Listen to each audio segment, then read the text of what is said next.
The more we can invest in you, your education, your skills, your future, the better we will be off and the better we'll grow. That's the kind of economy I want us to see again. About that later. But we have to stop our jobs from being stolen from us. We have to stop our companies from leaving.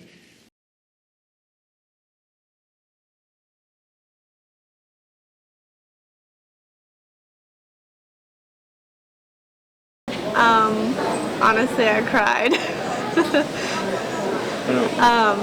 I was just like a little scared about what was gonna happen. And I went to bed. I fell asleep actually with the TV on at like 9 o'clock while everything was happening, and Trump was still ahead.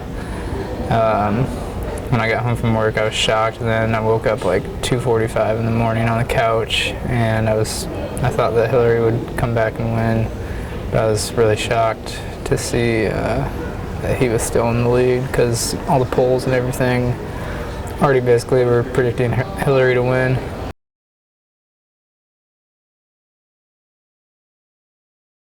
I kind of figured that it didn't really matter who won, there was going to be problems. I feel like the degree to the riots that we had was a bit excessive, and I didn't really expect them to happen like that.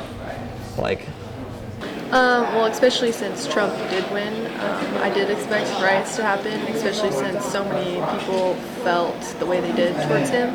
So it wasn't a shock, but it is kind of disappointing that those had happened.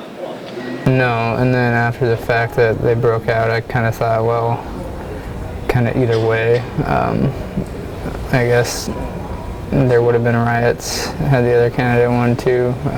Once I saw the riots, and I think they're still going on, mainly in the major cities, but it was a teeter-totter with a lot of weight on each side.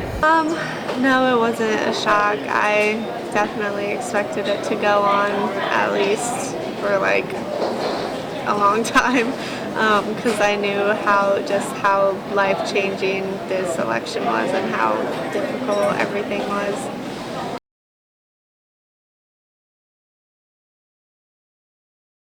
I think the way he's organizing himself, the way he's, I don't feel like he'll be able to be pushed around by other politicians to make other bills go, or not other bills go, but what he'll sign off on and things like that.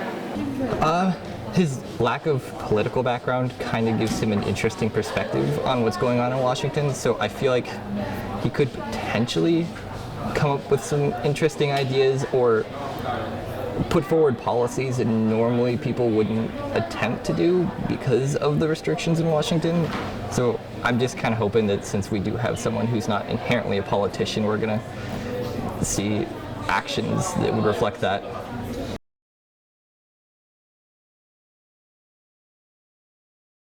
If like the past couple weeks have been any indication, it's been a little rough for him. And I kind of feel like we're going to see that for like the first month or two of the presidency, just because everyone is still trying to settle down.